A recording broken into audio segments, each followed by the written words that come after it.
Garage ఆ రెండు జిల్లాలు జనసేనకు పట్టుకొమ్మలు. ఆ పార్టీ కోర్ ఓటు బ్యాంకు ఉన్నది అక్కడే. గత ఎన్నికల్లో ఆ రెండు జిల్లాల్లో సత్తా చాటింది. రాబోయే ఎన్నికల్లో మరిన్ని సీట్లు గెలవాలనే స్కెచ్తో అడుగులు వేస్తోంది జనసేన. అందుకే గోదావరి గట్టునున్న ఆ జిల్లాల్లో పార్టీని క్షేత్రస్థాయి నుంచి ప్రక్షాళన చేసేందుకు రెడీ అవుతున్నారట పవన్.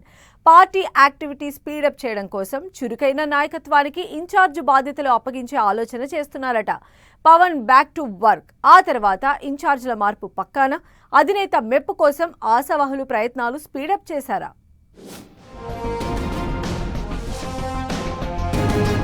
గోదావరి జిల్లాలపై పవన్ స్పెషల్ కాన్సంట్రేషన్. యంగ్ లీడర్లకు ఇన్ఛార్జ్ పోస్టులిచ్చే యోచన. కనీసం 3 కొత్త ముఖాలకు అవకాశమిచ్చే ప్లాన్. రాబోయే స్థానిక సంస్థల ఎన్నికలే లక్ష్యంగా జనసేన అధినేత డిప్యూటీ సీఎం పవన్ కళ్యాణ్ పార్టీ సంస్థాగత నిర్మాణంపై ఫోకస్ పెట్టారు. ఇప్పటికే సభ్యత్వ నమోదును స్పీడప్ చేసింది జనసేన పార్టీ. అయితే అనారోగ్యం, సర్జరీ కారణంగా రెస్టు తీసుకుంటున్న పవన్ కళ్యాణ్ పార్టీ ఇన్ఛార్జీల మార్పులు చేర్పులపై కసరత్తు చేస్తున్నట్లు తెలుస్తోంది. ముఖ్యంగా జనసేనకు కంచుకోట లాంటి ఉమ్మడి గోదావరి జిల్లాల్లో పార్టీని మరింత బలోపేతం చేసేందుకు ఆయన వ్యూహరచన చేస్తున్నట్లుగా చెబుతున్నారు. ఇందులో భాగంగానే ఉమ్మడి పశ్చిమ గోదావరి జిల్లాలోని నియోజకవర్గ ఇన్ఛార్జ్ మార్పుపై పవన్ సీరియస్ గా ఫోకస్ పెట్టినట్లు టాక్. ఉమ్మడి పశ్చిమ గోదావరి జిల్లాలోని 15 నియోజకవర్గాల్లో కనీసం 3 కొత్త ముఖాలకు ఈసారి కొత్తగా ఇన్ఛార్జీలుగా అవకాశం దక్కే సూచనలు కనిపిస్తున్నాయి. ముఖ్యంగా గోపాలపురం, చింతలపూడి నియోజకవర్గాల్లో పాత ఇన్ఛార్జీలను మార్చి కొత్త వారికి బాధ్యతలు ఇస్తారని జోరుగా ప్రచారం సాగుతోంది. గోపాలపురం నియోజకవర్గం ఇన్ఛార్జిగా ఉన్న సువర్ణరాజును తొలగించి మహిళా నేత ఫాతిమారాణికి అవకాశం ఇవ్వొచ్చన్న ఊహాగానాలు వినిపిస్తున్నాయి.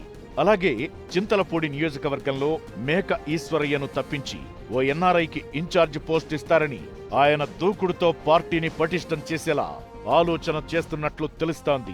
సామాజిక సమీకరణాలతో పాటు ఈసారి కొత్త ఇన్ఛార్జీల ఎంపికలో మహిళలకు ప్రాధాన్యత ఇవ్వాలని జనసేన అధినేత భావిస్తున్నట్లు తెలుస్తోంది. ఆచంట, తణుకు నియోజకవర్గాల్లోనూ కొత్త ఇన్ఛార్జీల నియామకంపై జన సైనికులు ఎంతో ఆశగా ఎదురుచూస్తున్నారు. అయితే పనితీరు బాగున్న వారికే పట్టం గట్టాలని పవన్ గట్టి పట్టుదలతో ఉన్నారట. ఇన్ఛార్జీల మార్పునకు ప్రధానంగా 2 అంశాలను ప్రామాణికంగా తీసుకుంటున్నారట. ఒకటి నియోజకవర్గంలో వారి పనితీరు, రెండోది సభ్యత్వ నమోదులో చూపిన చొరవ. ఎవరు పార్టీ కోసం కష్టపడి జనాల్లోకి వెళుతున్నారో వారికే బాధ్యతలు దక్కనున్నాయనే ప్రచారం జరుగుతోంది.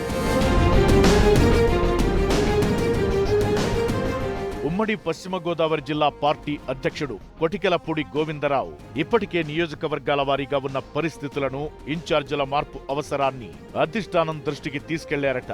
పవన్ కళ్యాణ్ స్వల్ప అనారోగ్యంతో ఉన్నప్పటికీ పార్టీ భవిష్యత్తు దృష్ట్యా ఈ కూర్పుపై సీరియస్ గా చర్చిస్తున్నట్లు పార్టీ వర్గాలు చెబుతున్నాయి. కూటమి ప్రభుత్వంలో కీలక పాత్ర పోషిస్తున్న జనసేన స్థానిక సంస్థల ఎన్నికల్లోనూ తన సత్తా చాటాలని భావిస్తోంది.